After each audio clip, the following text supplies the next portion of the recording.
Hello everyone, welcome back to Those YG Guys. I'm your host Alessandro. So, Konami has released a series of articles talking about their new product known as the World Superstars that's coming out on April, I want to say 17th.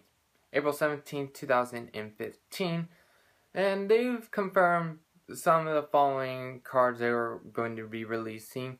So, let's dive into it. So, they're going to be releasing support for Battle Boxers, Chronomalies, Dododos, Galgagas, Galaxy, Ghost Trick, Go-Go-Go's, Heroes, Heraldics, Hero Challengers, Mecha Fanabees, some number cards, and also Star Ceros, along with individual cards by themselves.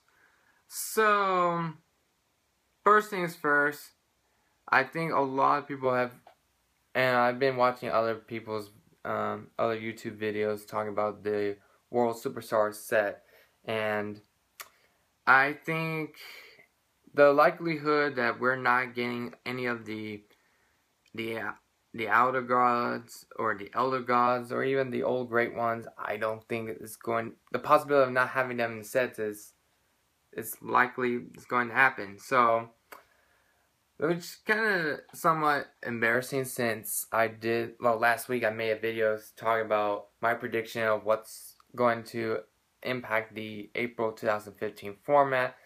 And I said, like, the World Superstar is going to make the biggest impact of all. But now that we got confirmation that cards like Nodin won't be in this kind of set, that might going to change things up a bit.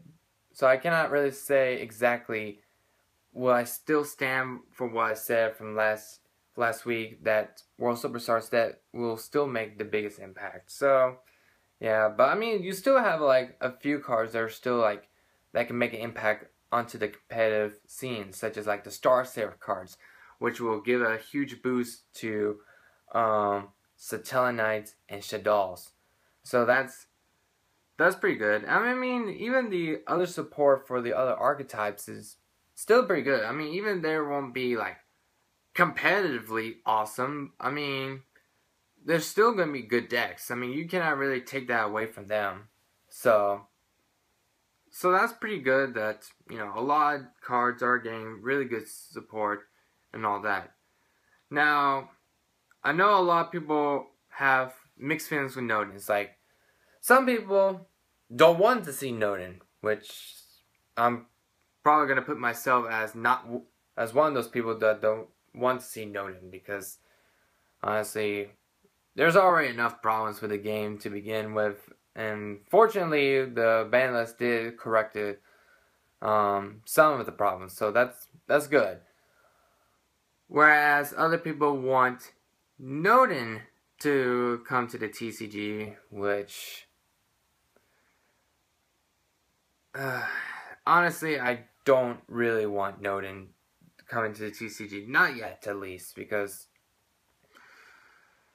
I mean, Nodin is that one card that's going to create a lot of problems. I know people were saying, like, you know, that they hope that Nodin will come because it will help their decks. I mean, if I'm assuming it's probably to some lower tier decks, let's just say hypothetically. I mean, if Nodin does come, let's just say, pretend like it does. I mean, I'm sure like some of the higher tier decks can utilize Nodin as well. Like, Necros could probably utilize Nodin, since they do run a few level 4 monsters, so. Or even Shaddolls, which, as if they really need it to begin with, and Satellanites, and so on and so forth. So really, I really don't understand why people really want Nodin coming to the TCG.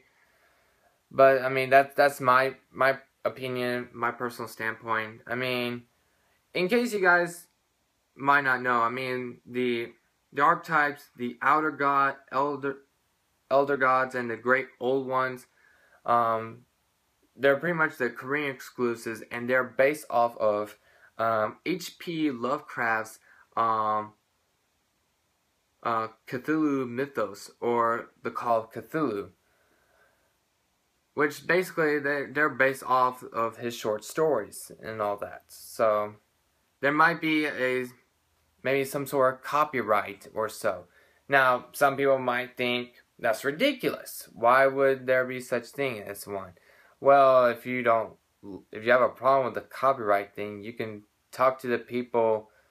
Well, one, about the copyright in charge in Konami and whoever they're making an agreement to, and two, I mean, look at the people who wanted Magi Magi Magician Girl. I mean, the Japanese artist created Magi Magi Magician Girl's art.